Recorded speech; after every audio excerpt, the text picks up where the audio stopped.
ஜெய் சாய்ராம் எங்கள் ஸ்ரீ சாய்ராம். ஓம் சாய்ராம். சாய் அன்பர்களுக்கு பணிவான வணக்கங்கள். இன்று பிறந்த நாள் திருமண நாள் கொண்டாடிய அனைவருக்கும் சாயப்பாவின் பரிபூரணமான ஆசீர்வாதங்கள் கிடைக்கட்டும். நாம் 48 நாட்கள் ஸ்ரீ சாய்நாத ஸ்தவன மஞ்சரி பாராயணம் செய்கிறோம். இன்று 36ஆம் நாள், மேலும் விசேஷமான வியாழக்கிழமை. நம் அனைவருடைய பிரார்த்தனைகளையும் நம் சாயப்பாவின் மலர் பாதங்களில் சமர்ப்பணம் செய்து அவருடைய அருளும் அனுகிரகமும் ஆசீர்வாதங்களும் நம் அனைவருக்கும் கிடைத்து எல்லா வேண்டுதல்களும் நிறைவேற வேண்டும் என்று மனதார பிரார்த்தனை செய்து கொண்டு முழுமையான நம்பிக்கையுடன் இப்பொழுது ஸ்ரீ சாய்நாத ஸ்தவன மஞ்சரியை பாராயணம் செய்யலாம். ஓம் சாய்ராம். ஸ்ரீ சாய்நாத ஸ்தவன மஞ்சரி. ஸ்ரீ கணேசனை வணங்குகின்றேன். எல்லாவற்றுக்கும் ஆதாரமானவனே மயூரேஸ்வரா, எல்லாவற்றுக்கும் சாட்சியாக விளங்குபவனே, கௌரியின் மகனே, ஓ எண்ணங்களுக்கு எட்டாதவனே, பெருத்த வயிறனே, ஸ்ரீ கணபதி என்னை காப்பாற்று. நீ எல்லா கணங்களுக்கும் முதல்வனும் தலைவனும் ஆவாய். எனவே உன்னை கணேசன் என்பர். எல்லா சாஸ்திரங்களாலும் ஏற்றுக்கொள்ளப்பட்டவன். ஓ சாரதா, வாக்கின் தெய்வமே, நீ ஒளி வடிவமாக பிறக்கும் பதங்களின் தலைவி. உன்னுடைய இருப்பினால்தான் உலகத்தில் எல்லா நிகழ்ச்சிகளும் நடக்கின்றன. நீ எழுத்தாளர்களின் தேவதை. நீ எப்பொழுதும் தேசத்தின் அணிகலனாக விளங்குகிறாய். உனது எல்லையற்ற சக்தி எல்லாவற்றிலும் விளங்குகிறது. ஓ ஜெகதம்பா, உன்னை வணங்குகின்றேன். ஓ பூர்ண பிரம்மா, தெய்வீக தோற்றத்தின் மிக உயர்ந்த இறுதி நிலையில் உள்ளவனே, மகான்களுக்கு பிரியமானவனே, குணங்களோடு கூடிய உருவம் எடுத்தவனே, பண்டரிராயா, கருணை கடலே, எல்லையற்ற கருணை உடையவனே, பாண்டுரங்கா, ஓ நரகரி, நீ எல்லாவற்றின் சூத்திரதாரி, எல்லாவற்றையும் ஆட்டுவிக்கும் கயிற்றை தாங்கியவன். நீ ஜெகமெங்கும் வியாபித்துள்ளாய். எல்லா சாஸ்திரங்களும் உன்னுடைய உண்மையான உருவத்தை பற்றி ஆராய்ச்சி செய்கின்றன. வெறும் புத்தக அறிவு மட்டுமே பெற்றவர்களுக்கு நீ காணப்படுவதில்லை. ஓ சக்கரபாணி, அத்தகைய அறிவிலிகள் யாவரும் வெறும் வாத பிரதிவாதங்களிலேயே உழல்கிறார்கள். மகான்கள் மட்டுமே உன்னை அறிகிறார்கள். மற்றவர்கள் குழப்பத்தில் மூழ்கியவர்களாக மயங்கியவர்களாக உள்ளார்கள். உனக்கு பக்தியோடு கூடிய எனது நமஸ்காரத்தை சமர்ப்பிக்கின்றேன். ஓ 5 முகங்களை உடையவனே, சங்கரா, மனித மண்டை ஓடுகளாலான மாலை அணிந்தவனே, நீல நிறமுடைய கழுத்தனே, திகம்பரா, ஓங்கார ரூபா, பசுபதி, எவருடைய உதடுகளில் உனது நாமம் விளங்குகிறதோ அவர்களது துன்பங்கள் உடனடியாக விலகிவிடும். ஓ தூர்ஜடி, உன் நாமத்தின் மகிமை அத்தகையது. உனது பாதங்களை வணங்கி நான் இந்த துதியை எழுத முற்படுகிறேன். நீலகண்டா, இதற்கு உனது முழுமையான உதவியை எல்லா விதத்திலும் எனக்கு அளிப்பாய். இப்போது அத்ரி மகரிஷின் குமாரனான கத்தரையும், லக்ஷ்மி தேவியின் குலதெய்வமான விஷ்ணுவையும், ஸ்ரீ துகாராம் முதலான எல்லா மகான்களையும், பின்னர் பக்தர்கள் அனைவரையும் வணங்குகிறேன். சாய்நாதா, உமக்கு வெற்றி உண்டாகுக. பாவிகளை உய்விப்பவரே, அருள் நிறைந்தவரே, இப்போது உமது பாதத்தில் எனது சிரத்தை வைக்கின்றேன். எனக்கு பயமற்ற நிலையில் உமது பாதுகாப்பை கொடும். நீ பூரணமான பிரம்மஸ்வரூபம், சுகங்களின் இருப்பிடம், மனிதர்களில் சிறந்தவனே. நீயே விஷ்ணு. எவருடைய பாதி உடலாக உமாதேவி இருக்கிறாளோ அந்த காமனை எடுத்த சிவனும் நீயே. நீ மனித உருவெடுத்த பரமேஸ்வரன். நீ ஞான வானத்தின் கதிரவன். நீ கருணை கடல். நீ பிறப்பிறப்பாகிய பிணிக்கு மருந்து. நீ ஏழை எளியவர்களின் சிந்தாமணி. நீ உனது பக்தர்களை தூய்மைப்படுத்தும் கங்கா நதி. சம்சார கடலில் மூழ்குபவர்களுக்கு நீ ஓடம், அஞ்சுபவர்களுக்கு புகலிடம். இந்த பிரபஞ்சத்தின் மூல காரணமாக எந்த பரிசுத்தமான சைதன்யம் விளங்குகிறதோ ஓ கருணை கடலே, அது நீயே. இந்த பிரபஞ்சம் உனது ஒரு விளையாட்டு. நீ பிறவியற்றவர். உமக்கு இறப்பும் இல்லை. நன்கு ஆழ்ந்து விசாரித்து பார்த்து இறுதியில் அடையப்பட்ட முடிவு இது. பிறப்பு இறப்பு இவை இரண்டும் அஞ்ஞானத்தினால் தோன்றியவை. ஓ மகாராஜா, நீர் அவை இரண்டினின்றும் கொஞ்சம் கூட பற்றற்றவராக உள்ளீர். நீர் ஓடையில் வெளிப்பட்டது என்றால் அது அங்கேயே தோன்றியதாக ஆகுமா? முன்பே நீர் நிரம்ப உள்ளது. உள்ளே இருந்து வெளியே வந்தது அவ்வளவே. படுகையில் நீர் வந்தபோது அதற்கு ஓடை என்று பெயர் ஏற்பட்டது. நீர் இல்லாவிடு அது வெறும் படுகையே. பெருகுவது வற்றி விடுவது பற்றி நீர் சற்றும் பொருட்படுத்துவதே இல்லை. நீர் படுகைக்கு கொஞ்சமேனும் முக்கியத்துவம் அளிப்பதில்லை. படுகை மட்டும் நீர் நிறைந்துள்ள போது பெருமை கொள்கிறது, நீர் வற்றும் போது மிகவும் வருந்தும் நிலையை அடைகிறது. மனித உடல் நீர் படுகை போன்றது. சுத்த சைதன்யமே பரிசுத்தமான நீர் ஊற்று. நீர் படுகைகள் எண்ணற்றவை. இருப்பினும் நீர் மட்டும் வேறுபடுவதில்லை. பிறப்பற்றவரான அருட்கடலே, உமது வஜ்ராயுதம் என் அஞ்ஞானமாகிய மலையை அழிக்கட்டும் என்று வேண்டுகிறேன். இத்தகைய எண்ணற்ற தோற்றங்கள் இதுவரை பூமியில் ஏற்பட்டுள்ளன, இப்போதும் இருந்து வருகின்றன, கால கிரமத்தில் இனிமேலும் ஏற்பட போகின்றன. அந்த ஒவ்வொரு தோற்றத்திற்கும் ஒரு தனி பெயரும் குலமும் கிடைக்கிறது. அதன் மூலம் உலகத்தில் அவற்றை பிரித்தறிகிறார்கள். சைதன்யத்தை பொறுத்தவரை நான் நீ என்று கூறுவது பொருந்தாது. இருமை என்பதே எங்கு இருப்பதற்கு இடமில்லையோ அதே உண்மையில் சைதன்யம் எனப்படுவது. மேலும் உண்மையில் சைதன்யம் பிரபஞ்சம் முழுவதையும் வியாபித்து உள்ளது. பின் நான் நீ என்ற பாவனை எவ்வாறு பொருந்தும்? மேகத்திலிருந்து பிறக்கும் நீர் ஒரே தன்மையானது. பூமியின் மேல் இறங்கிய பிறகு அதற்கு பற்பல வேறுபாடுகள் ஏற்படுகின்றன. கோதாவரி நதிப்படுகையில் விழுந்த நீர் கோதாவரி என்று அழைக்கப்படுகிறது. கிணற்றில் விழுந்த நீருக்கு அத்தகைய மேன்மை இல்லை. மகான்களின் உருவமாகிய கோதாவரியில் உள்ள நீர் நீங்கள், நாங்கள் குளம், குட்டை, கிணறு போன்றவர்கள். நம்மிடையே உள்ள வேறுபாடு இதுவே. எங்களுடைய வாழ்வின் உண்மையான குறிக்கோளை அடைய நாங்கள் உங்களிடம் வர வேண்டும். எப்பொழுதும் கரம் கூப்பி உங்களை சரணடைய வேண்டும். ஏனெனில் நீங்கள் புனிதத்தின் உறைவிடம். கோதாவரி நதிக்கு பாத்திரத்தினால் படுகையினால் புனிதம் ஏற்பட்டது. வெறும் நீரை மட்டுமே நோக்குவோமாகில் அது எங்கும் ஒரே விதமானது. கோதாவரி நதி படுகை புனிதம் வாய்ந்ததென்பது தீர்மானிக்கப்பட்ட உண்மை. அதனை தீர்மானிப்பதற்கு பூமியின் நல்ல தன்மை, தீய தன்மை ஆகியவையே உதவி செய்கின்றன என்பதை நோக்கவும். மேகத்திலிருந்து வந்த நீரின் புனிதத்தை எந்த பூமி பாகம் மாற்றவில்லையோ அந்த பாகத்தை சாஸ்திரம் அறிந்தவர்கள் கோதா என்று அழைத்தார்கள். மற்ற இடங்களில் விழுந்த நீர் அந்தந்த மண்ணின் குணத்தை ஏற்றுக்கொண்டது. தோற்றத்தின் போது இனிமையாயிருந்த நீர் அசுத்தமாகவும் கசப்பாகவும் உப்பாகவும் ஆயிற்று. அவ்வாறே ஒரு குருநாதா, எந்த சரீரத்தில் 6 வைரிகளின் மாசு ஏற்படவில்லையோ அந்த புனிதமான சரீரத்துக்கு மகான் என்ற பெயர் பொருந்தும். எனவே மேன்மையும் புனிதமும் பொருந்திய மகான்களை அந்த கோதாவரி என்றே கூறுகிறேன். எல்லா ஜீவர்களிலும் உங்களது தகுதி மிகச் சிறந்ததாக உள்ளது. பிரபஞ்சத்தின் ஆரம்ப காலத்திலிருந்தே கோதாவரி ஏற்பட்டுள்ளது. நீரும் முழுமையாக நிரம்பியுள்ளது. இன்று வரை அதற்கு குறைவு ஏற்படவில்லை. ராவணனுடைய வைரி கோதாவரியின் கரைக்கு வந்தபோது இருந்த அதே நீர் இன்று வரை எவ்வாறு இருக்கும் என்று பாருங்கள். படுகை மட்டும் அதே. நீர் கடலை அடைந்தது. நீர் படுகையின் புனித தன்மை மட்டும் இன்று வரை நிரந்தரமாக உள்ளது. ஒவ்வொரு ஆண்டும் பழைய நீர் சென்று புதிய நீர் படுகையின் உள்ளே வருகிறது. பாபா அதே நியாயம் உங்களுக்கும் பொருந்தும்.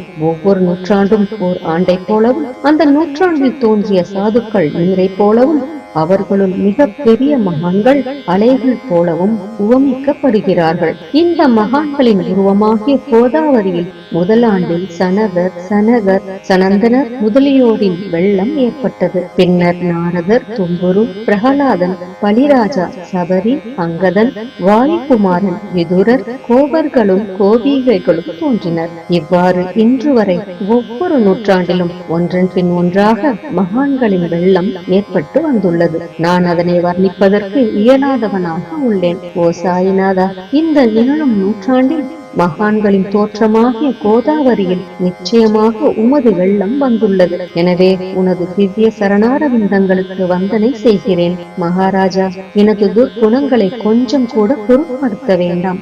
நான் ஏழை, எளியவன், அஞ்ஞானி, பாவிகளுக்குள்ளே தலை சிறந்தவன், எல்லா துர்குணங்களும் பொருந்தியவன். ஆனால் என்னை நிராகரிக்க வேண்டாம். பரிசுக்கள் இரும்பினுடைய குறைகளை பொருட்படுத்துவதில்லை. கோதாவரி நதி தன்னை அடைந்த கிராமத்து சிறு ஓடைகளை திருப்பி அனுப்புவதில்லை. உங்களுடைய அருள் நோக்கை செலுத்தி என்னிடமுள்ள எல்லா தீய குணங்களையும் விரைவாக அழித்து விடுங்கள். அடியேனுடைய வேண்டுதல் இதுவே. பரிசுக்களின் தொடர்பு ஏற்பட்டும் இரும்பின் இரும்புத்தன்மை அழிக்கப்படாவிட்டால் குருநாதா, அது பரிசுக்களின் பெருமைக்கு இழுக்கு. என்னை பாவியாகவே இருக்கும்படி வைக்காதீர். தாங்கள் தாழ்வும் அடைய வேண்டாம். நீங்கள் பரிசுக்கள், நான் இரும்பு. எனது அவமானம் உமதே என்பதை பாருங்கள். குழந்தை எப்பொழுதும் தவறுகள் செய்கிறது, ஆனால் தாய் சினம் கொள்வதில்லை. இதை நினைவில் கொண்டு எனக்கு உங்கள் அருளாகிய பிரசாதத்தை அளிப்பீராக. ஓ சத்குரு சாய்நாதா, நீயே எனது கற்பகத்தரு. சம்சார சாகரத்தை கடக்க உதவும் சிறந்த படகு நிச்சயமாக நீயே. நீ காமதேனு, சிந்தாமணி, நீ ஞான வானத்தின் கதிரவன், நற்குணங்களின் பெரும் சுரங்கம், ஸ்வர்க்கத்திற்கு செல்ல உதவும் படிகளும் நீயே. ஓ புண்ணியங்களின் இருப்பிடமே, சுத்திகரிப்பவரே, சிறந்தவரே, ஓ சாந்தமூர்த்தி, ஆனந்தத்தின் உறைவிடமே, பிரம்மஸ்வரூபா, பரிபூரணனே, வேறுபாடு அற்றவனே, ஞான கடலே, ஓ ஞானத்தின் உருவமே, மனிதர்களில் சிறந்தவனே, பொறுமை, சாந்தி ஆகியவற்றின் உறைவிடமே, பக்தர்களின் இளைப்பாறும் இடமே, என்பால் மகிழ்வு நிறைந்த உன் அருள் நோக்கை செலுத்து. சத்குரு மச்சீந்திரரும் நீயே, மகாத்மா ஜாலந்தரரும் நீயே. நீயே நிவృத்திநாதரும் ஞானேஸ்வரரும் ஆவாய். கபீர், ஷேக் முகமது, ஏசுநாதர் ஆகியோரும் நீயே. நீயே போதலாவும் சாவத்தாமாலியும் உண்மையில் ராமதாசரும் நீயே. சாயிநாதா, நீயே துகாராம், சகாராம் மகாராஜும் மாணிக்க பிரபுவும் நீயே. உமது இந்த அவதாரம் உண்மையில் அறிய முடியாத விதமாக உள்ளது. தங்களுடைய ஜாதியை பற்றி எவரும் அறிந்து கொள்ளும்படி தாங்கள் விடவில்லை. சிலர் உங்களை முஸ்லிம் என்கின்றனர், சிலர் அந்தனர் என்கின்றனர். கிருஷ்ணனுக்கு சமமான லீலைகளை தாங்கள் செய்கிறீர்கள். ஸ்ரீ கிருஷ்ணனை பார்த்து பலரும் பலவிதமாக பேசினர். சிலர் எதுகுலத்து அரிய ஆபரணம் என்றனர், சிலர் இடையன் என்றனர். யசோதை மென்மையான குழந்தை என்றான். கம்சன் மகா காலன் என்றான். உத்தவர் அன்பு வடிவானவன் என்றார். அர்ஜுனன் பூர்ண ஞானி என்றான். அவ்வாறே தங்களை பற்றியும் தத்தமது மனதில் நிச்சயப்படுத்தியதற்கு தக்கபடி அவரவர்கள் அழைக்கின்றனர். மசூதி உங்களது இருப்பிடம். உமது காதுகள் குத்தி இருக்கப்படவில்லை. உங்களது பாதியா சடங்கையும் பார்த்துவிட்டு உங்களை முஸ்லிம் என்று கூறுவது பொருத்தமாகவே உள்ளது. அவ்வாறே கருணை வடிவான உமது அகம் வழிபாட்டை பார்த்து நீங்கள் இந்துதான் என்று எங்கள் மனதில் நிச்சயம் ஏற்பட்டது. ஆனால் வெளி விவகாரங்களில் உள்ள இத்தகைய வேறுபாடுகளை தர்க்கவாதிகளே விரும்புவார்கள். உண்மையான ஞானத்தில் ஆர்வமுள்ள பக்தர்கள் அவற்றுக்கு முக்கியத்துவம் அளிக்க மாட்டார்கள். நீங்கள் பிரம்மத்தின் நிலையில் விளங்குகிறீர்கள். உங்களுக்கு ஜாதியும் கோத்திரமும் இல்லை. நீர் எல்லோருக்கும் குருமூர்த்தியாகவும் ஆதி காரணமாகவும் உள்ளீர். முஸ்லிம் இந்துக்களிடையே பகைமை ஏற்பட்டதால் அவர்களை ஒற்றுமைப்படுத்துவதற்காக மசூதி, அக்னி இரண்டையும் ஏற்று பக்தர்களுக்கு உங்கள் லீலையை காட்டினீர்கள். தாங்கள் ஜாதி மதங்களுக்கு அப்பாற்பட்டவர். நீங்கள் பிரம்மமே.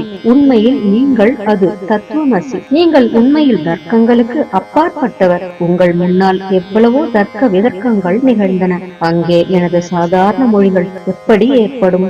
ஆனால் உங்களை பார்க்கும் பொழுது என்னால் மௌனமாக இருக்க முடியவில்லை. துதி செய்வதற்கு உலக வழக்கில் பதங்களே சாதனமாக உள்ளன. எனவே உங்கள் அருளாசியுடன் பதங்களால் என்னென்ன வர்ணனைகள் ஏற்படுகின்றனவோ அவற்றை எப்போதும் செய்வேன். மகான்களின் தகுதி கடவுளின் தகுதியை விட வேறுபட்டதும் மிக உயர்ந்ததும் ஆகும். சாதுக்களின் அருகில் எனது உனது என்ற வேறுபாடுகளுக்கு சிறிதேனும் இடமில்லை. கிரண்ய கசிபுவுக்கும் ராவணனுக்கும் கடவுளை வெறுத்ததன் மூலம் மரணம் ஏற்பட்டது. இத்தகைய சம்பவம் ஒன்று கூட மகான்களின் கரத்தால் நிகழவில்லை. அரசன் கோவிச்சந்தன் ஜாலந்தரரை சாண குவியலில் புதைத்தான். ஆனால் அந்த மகான் மனம் வருந்தவில்லை. மாறாக அந்த அரசனை சம்சார சுழலிலிருந்து விடுவித்து அமரனாக செய்துவிட்டார். இத்தகைய மகான்களின் மேன்மையை எவ்வாறு வர்ணிப்பேன்? மகான்கள் சூரியனை போன்றவர்கள். அவர்களின் கருணை ஒளிமயமானது. மகான்கள் சுகம் தரும் சந்திரனை போன்றவர்கள். அவர்களுடைய அருள் சந்திரனுடைய ஒளி போன்றது. மகான்கள் இதமளிக்கும் கஸ்தூரி போன்றவர்கள். அவர்களின் அருள் அதன் நறுமணம் போன்றது. மகான்கள் ரசம் நிரம்பிய கரும்பு போன்றவர்கள். அவர்களது அருள் அதன் இன்சுவை போன்றது. மகான்கள் நல்லவரிடமும் தீயவரிடமும் ஒரே விதமாக நடந்து கொள்கிறார்கள். மாறாக பாவிகளிடமே எல்லையற்ற அன்பு உள்ளவர்களாக உள்ளார்கள். கோதாவரி நதியின் நீரில் அழுக்கடைந்த துணிகளை துவைப்பதற்காக வருகின்றன. சுத்தமானவை கோதாவரியில் நின்று வெகு தொலைவில் பெட்டியிலேயே தங்குகின்றன. பெட்டியில் வைக்கப்பட்டிருந்த அந்த துணியும் ஒருமுறை கோதாவரியின் படுகையில் நன்றாக துவைப்பதற்காக வந்தது. இந்த உவமையில் பெட்டிதான் வைகுந்தம், நீங்களே கோதாவரி, நம்பிக்கையே படித்துறை, ஜீவாத்மாக்களே துணிகள், 6 வித விகாரங்களே அவைகளை பற்றியுள்ள அழுக்கு, உங்களது பாதார விந்தங்களை தரிசிப்பதே கோதாவரி ஸ்நானமாகும். எல்லா அழுக்குகளையும் போக்கி சுத்தப்படுத்துவதில் நீர் மிகுந்த சாமர்த்தியசாலி. சம்சாரத்தில் உழலும் ஜனங்களாகிய நாங்கள் மேலும் அழுக்கு படிந்தவர்களாக உள்ளோம். எனவே மகான்களின் தரிசனம் பெறுவதற்கு உரிமை பெற்றவர்கள் நாங்கள். கோதாவரி நதியில் நீர் நிரம்பி உள்ளது. படித்துறையில் துவைப்பதற்கான அழுக்கு துணிகள் உள்ளன. அவை அப்படியே துவைக்கப்படாமல் கிடந்தால் அது உண்மையில் கோதாவரிக்கு இழுக்கு ஆகும். நீங்கள் அடர்ந்த நிழலும் குளிர்ச்சியும் தரும் சிறந்த மரம். நாங்கள் உண்மையில் பாதசாரிகள். கதிரவன் தாபத்திரங்களாகிய வெயிலால் எங்களை சுட்டெரிக்கின்றான். அவனுடைய தாபத்திலிருந்து கருணை கூர்ந்து, ஓ குருநாதா, எங்களை காப்பாற்றும். உங்கள் நல்லருளின் குளிர் நிழல் இவ்வுலகிற்கு அப்பாற்பட்ட தன்மை அது. மரத்தின் அடியில் அமர்ந்ததும் ஒருவன் மேலிருந்து வெயிலை உணர்வானாகில் அந்த மரத்தை எவர் நிழல் தரும் மரம் என்று கூறுவர். உமது அருளின்றி உலகில் நன்மை என்பது ஏற்படுவது இல்லை. தர்மத்தை நிலைநிறுத்துவதற்காக சேஷசாய் அர்ஜுனனுக்கு நண்பனானான். விபீஷணன் சுக்ரீவனுடைய அருளினாலேயே அரசன் ஸ்ரீராமனின் அருகாமையை அடைந்தான். மகான்களின் மூலமாகத்தான் ஸ்ரீஹரி மேன்மை அடைந்தார். எந்த பிரம்மத்தை பற்றி வேதங்களில் கூட வர்ணிக்கப்படவில்லையோ அத்தகைய பிரம்மத்தை உலகத்தில் சகுனமாக செய்து வெட்க வைத்தார்கள் மகான்கள். தாமாஜி என்ற பக்தர் வைகுந்தபதியும் ருக்மணிவரனுமாகிய இறைவனை ஒரு மகா தாழ்ந்த குலத்தவனாக உருவெடுக்கும்படி செய்தார். சோகமேலா என்ற பக்தர் ஜெகதாத்மா ஆன இறைவனை தமது எருமைகளின் சவத்தை எடுக்கும்படி செய்தார். மகான்களின் பெருமையை உணர்ந்த ஜெகஜீவனாகிய இறைவன் அவர்களுக்காக தண்ணீரும் சுமந்தான். உண்மையில் மகான்கள் சச்சிதானந்த பிரபுவாகிய இறைவனின் எஜமானர்கள் ஆவார்கள். இப்பொழுது அதிகம் சொல்வதற்கு எனக்கு வரவில்லை. நீயே எங்களுடைய தாயும் தந்தையும். ஓ சத்குரு சாய்நாதா, ஷீரடி கிராமத்தில் வசிப்பவரே, பாபா, உமது லீலைகளின் உண்மையான பொருளை எவரும் அறியவில்லை.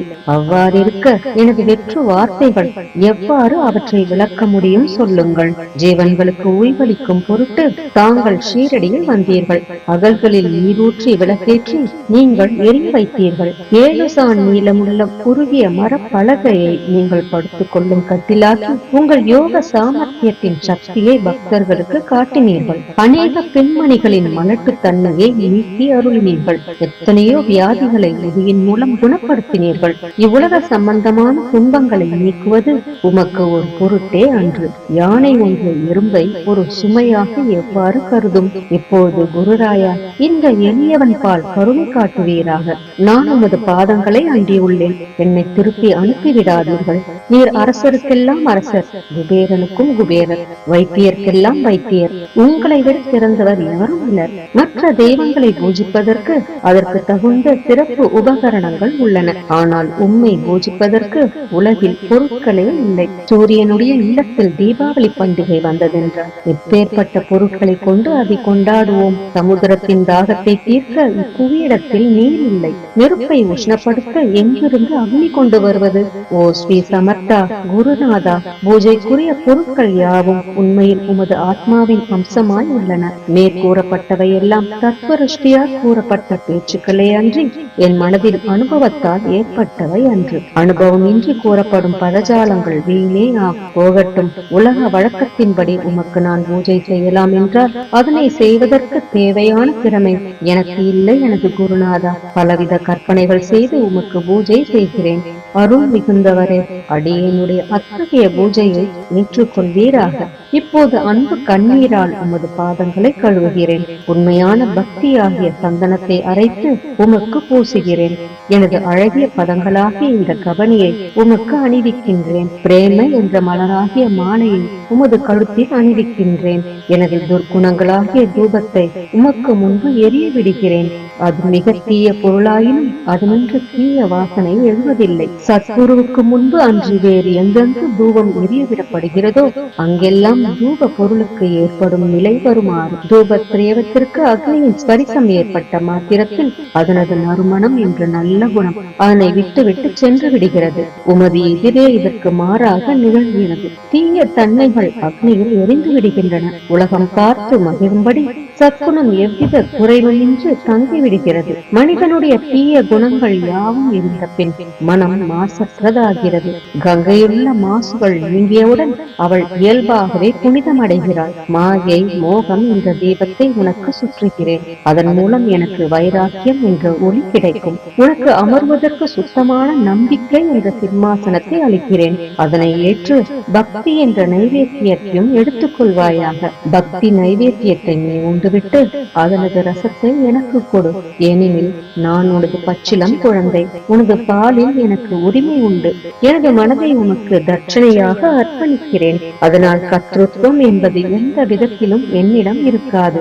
எப்போது பிரார்த்தனையோடு உனக்கு சாஷ்டாங்க நமஸ்காரம் செய்கிறேன். ஓ புண்ணிய ஸ்லோகா, தாய்நாதா, அதனை தாங்கள் ஏற்றுக்கொள்வீராக. பிரார்த்தனாஷ்டகம். சாந்தமான மனமுடையவரே, சிறந்த அறிவுடையவரே, சாய்நாதா, அருள் நிறைந்தவரே, கருணை கடலே, சத்திய ஸ்வரூபமானவரே, மாயையாகிய இருளை அழிப்பவரே, ஜாதி மதங்களுக்கு அப்பாற்பட்டவரே, சாதனையின் முடிவை அடைந்தவரே, எண்ணங்களுக்கு அப்பாற்பட்டவரே, கருணைக்கு உறைவிடமே, ஷீரடி கிராமத்தில் உறைபவரே, ஓ நாதா, என்னை காப்பாற்றும், என்னை காப்பாற்றும். ஞானமாகிய கதிரவனே, ஞானத்தை அளிப்பவரே, எல்லாவித நன்மைகளையும் செய்பவரே, பக்தர்களின் இதயத்தில் உலவும் அன்னமே, உமது பாதங்களை அடைந்தவரை காப்பவரே, சிருஷ்டி செய்யும் பிரம்மா நீ, காக்கும் தெய்வமான லட்சுமியின் கரணன் விஷ்ணுவும் நீயே. உண்மையில் உலகங்களை லயமடைய செய்யும் ருத்ரனும் நீயே. நீர் இல்லாத இடம் இவ்வுலகத்தில் எங்கும் இல்லை. சாய்நாதா, நீர் எல்லாம் அறிபவர், எல்லோரின் இதயத்திலும் உறைபவர். எனது எல்லா குற்றங்களையும் மன்னிக்க வேண்டும் என்று வேண்டுகிறேன். பக்தியின்மை, சந்தேகங்கள் போன்ற அலைகளை விரைவில் நீக்குவீராக. நீர் பசு, நான் பச்சிலங்கன்று. நீர் சந்திரன், நான் சந்திரகாந்தக்கல். உங்கள் பாதங்கள் கங்கா நதியின் ஸ்வரூபமானவை. அவற்றை நான் பக்தியோடு வணங்குகிறேன். இப்போது உமது அடைக்கலம் அளிக்கும் அருள்மயமான கரங்களை எனது சிரத்தின் மேல் வைப்பீராக. எனது வருத்தங்களையும் கவலைகளையும் நீக்குவீராக. இந்த கணு தங்கள் பணியாளன். இந்த பிரார்த்தனாஷ்டகத்தை கூறி நான் சாஷ்டாங்க நமஸ்காரம் செய்கிறேன். எனது பாவங்களையும் துன்பங்களையும் ஏழ்மையையும் உடனடியாக நீக்குவீராக. நீர் பசு, நான் கன்று. நீர் தாய், நான் குழந்தை. என் விஷயத்தில் மனதில் கடினம் கொள்ள வேண்டாம். நீர் மலையகிரியில் உள்ள சந்தன மரம், நான் முள்ளடர்ந்த புதர். நீர் புனிதமான கோதாவரி நீர், நான் பெரும் பாவி. ஓ குருநாதா, உமது தரிசனம் ஏற்பட்ட பிறகும் என்னிடத்தில் உள்ள துர்குணம் என்ற மாசு அவ்வாறே தங்கி இருக்குமாகில் உம்மை சந்தனம் என்று யார் கூறுவர்? கஸ்தூரியின் அண்மையை அடைந்த மண்ணும் உயர்வாக மதிக்கப்படுகிறது. மலர்களின் அண்மையால் நாரும் தலையில் உயர்ந்த இடத்தை பெறுகிறது. மகான்களின் தன்மையும் இத்தகையதே. அவர்கள் எந்தெந்த பொருட்களை ஏற்றுக்கொள்கிறார்களோ அவற்றை உயர்ந்த நிலைகளை அடைவிக்கிறார்கள். சிவபெருமான் விபூதி, கோவணம், நந்தி ஆகியவற்றை ஏற்றுக்கொண்டதால் எல்லா திக்குகளிலும் அந்த பொருட்களுக்கு மிகவும் மதிப்பு ஏற்பட்டுள்ளது. இடையர்களை மகிழ்விக்கும் பொருட்டு பிருந்தாவனத்திலும் யமுனை நதி கரையிலும் ஜகத்துக்கெல்லாம் இறைவனானவன் தஹிகாலா என்ற விளையாட்டை விளையாடினான். ஞானிகள் அவ்விளையாட்டையும் உயர்வாக மதிக்கிறார்கள். அவ்வாறே நான் துராசாரியாயினும் உம்மை அடைந்துள்ளேன். ஓ குருநாதா, எனவே இதை பற்றி உள்ளத்தில் எண்ணி பாரும். ஓ குருராயா, இகத்திலும் பரத்திலும் எந்தெந்த பொருட்களை சுகமென்று என் மனம் சந்தேகமர கருதுகின்றதோ அவற்றையெல்லாம் நிறைவேற்ற வேண்டும். உமது கருணையினால் இவ்வாறு செய்துவிடும். எனது மனதை அடக்கிவிடும். சமுதிரத்தை இனிமையாக செய்துவிட்டால் பிறகு உப்பு தன்மையை பற்றிய பயம் இல்லை. சமுதிரத்தை இனியதாக்கும் சக்தி உண்மையில் உமக்கு உண்டு. எனவே தாஸ்கனுவின் இந்த வேண்டுதலை நிறைவேற்றுவேன். என்னிடம் என்னென்ன குறைகள் உள்ளனவோ அவை அனைத்தும் உமதே. சித்தர்களுக்கெல்லாம் அரசனான உமக்கு குறை என்பது பொருந்தாது. இப்போது அதிகமாக சொல்வது எதற்காக? நீரே எனக்கு ஆதாரம். தாயினுடைய இடுப்பில் உள்ள குழந்தை இயல்பாகவே பயமற்று இருக்கிறது. ஓ மகாராஜா, இந்த துதியை எவரவர்கள் அன்புடன் படிக்கிறார்களோ கேட்கிறார்களோ அவரவர்களுடைய விருப்பங்களை நிறைவேற்றுவேன். இந்த துதியை படிப்பவர்களின் 3 வித தாபங்களும் ஓராண்டுக்குள் விலகிவிடும் என்பதே இந்த துதியின் மேல் உமது நிரந்தரமான அருளாசியாக இருக்கட்டும். ஸ்நானம் முதலியவற்றை பிரதிஷ்டை செய்து சுத்தமாக ஆன பின் உங்கள் மனதில் சுத்தமான பக்தியோடு தினமும் இந்த துதியை படிக்கவும். இவ்வாறு செய்ய முடியாவிட்டால் ஒவ்வொரு வியாழக்கிழமை அன்றும் மனதில் சத்குரு மூர்த்தியை இருத்தி படிக்கவும். அதுவும் கூட இயலாவிடில் ஏகாதசி தோறும் அதன் விளைவுகளை பார்ப்பதற்காக இந்த துதியை படியுங்கள். துதியை படிப்பவர்களுக்கு இறுதி கணத்தில் உயர்ந்த நிலையில் குருமூர்த்தி அளிப்பார். நான் சொல்வதை கேட்டுக் கொண்டிருப்பவர்களே, இவ்வுலகில் ஆசைகளை அவர் விரைவில் நிறைவேற்றுவார். இந்த துதியை பாராயணம் செய்வதால் மீண்டும் மீண்டும் படிப்பதால் முட்டாள்கள் அறிவாளிகள் ஆவார்கள். எவருக்காயினும் வாழ்நாள் குறைவாக இருப்பின் அவர்கள் இதை படிப்பதால் 100 ஆண்டு ஆயுள் உள்ளவர்கள் ஆவார்கள். இந்த துதியை படிப்பதால் செல்வத்துக்கு குறைவு இருந்தால் குபேரன் அவர்களது இல்லத்துக்கு வந்து பணி செய்வான். இது சத்தியம் என்று மும்முறை உரைக்கின்றேன். சந்ததி அற்றவர்களுக்கு இந்த துதியை படிப்பதால் குழந்தை செல்வம் கிட்டும். இதனை படிப்பவர்களின் ரோகங்கள் முற்றிலும் நீங்கிவிடும். தினந்தோறும் இந்த துதியை பாராயணம் செய்வதால் பயமும் கவலைகளும் நீங்கிவிடும். மதிப்பும் மரியாதையும் உயரும். அழிவற்ற பிரம்மத்தை உணர்வார்கள். ஓ அறிவாளிகளே, உங்களது மனதில் இந்த துதியை பற்றி நம்பிக்கை கொள்ளுங்கள். தர்க்கங்கள், தவறான எண்ணங்கள் ஆகியவற்றுக்கு கொஞ்சம் கூட இடம் கொடுக்க வேண்டாம். ஷீரடி சேஸ்திரத்திற்கு யாத்திரை செல்லுங்கள். பாபாவின் திருவடிகளை மனதில் நிறுத்துங்கள். அவர் அனாதைகளின் உறவினர், பக்தர்களின் விருப்பங்களை பூர்த்தி செய்யும் கற்பகத்தரு. அவருடைய பேராணையினாலேயே இந்த துதியை எழுதினேன். இல்லாவிடில் பாமரனாகிய என்னால் இத்தகைய படைப்பு எவ்வாறு ஏற்பட முடியும்? சக ஆண்டு 1840 பாத்திரபதம் மாதம் சுத்தபட்சத்தில் கணேச சதுர்த்தி திதி அன்று திங்கட்கிழமை 2வது பிரகரத்தில் புனிதமான நர்மதா நதி தீரத்தில் உள்ள மகேஸ்வரர் என்ற கஷேத்திரத்தில் ஸ்ரீ அகல்யா தேவி சன்னதியில் ஸ்ரீ சாய்நாத ஸ்தவன மஞ்சரி நிறைவடைந்தது. மகேஸ்வரம் என்ற புகழ்பெற்ற கஷேத்திரத்தில் இந்த துதி நிறைவடைந்தது. ஸ்ரீ சாய்நாதரின் மனதில் புகுந்து ஒவ்வொரு பதத்தையும் என்னை கூற வைத்தார். தாமோதரன் என்ற சீடன் இந்த துதியை எழுதினான்.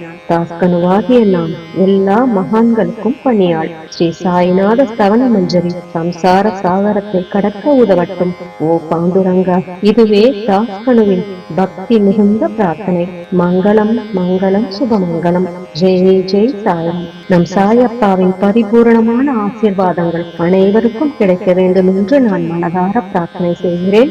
அனைவரும் எல்லா நலன்களையும் பெற்று மிகவும் சிறப்பான, மகிழ்ச்சியான, நிம்மதியான, ஆரோக்கியமான வாழ்க்கை வாழ நம் சாயப்பா நம் அனைவரையும் ஆசீர்வதிக்கட்டும். ஜெய் ஜெய் சாய்ராம். ஜெய் சாய்ராம் எங்கள் ஸ்ரீ சாய்ராம்.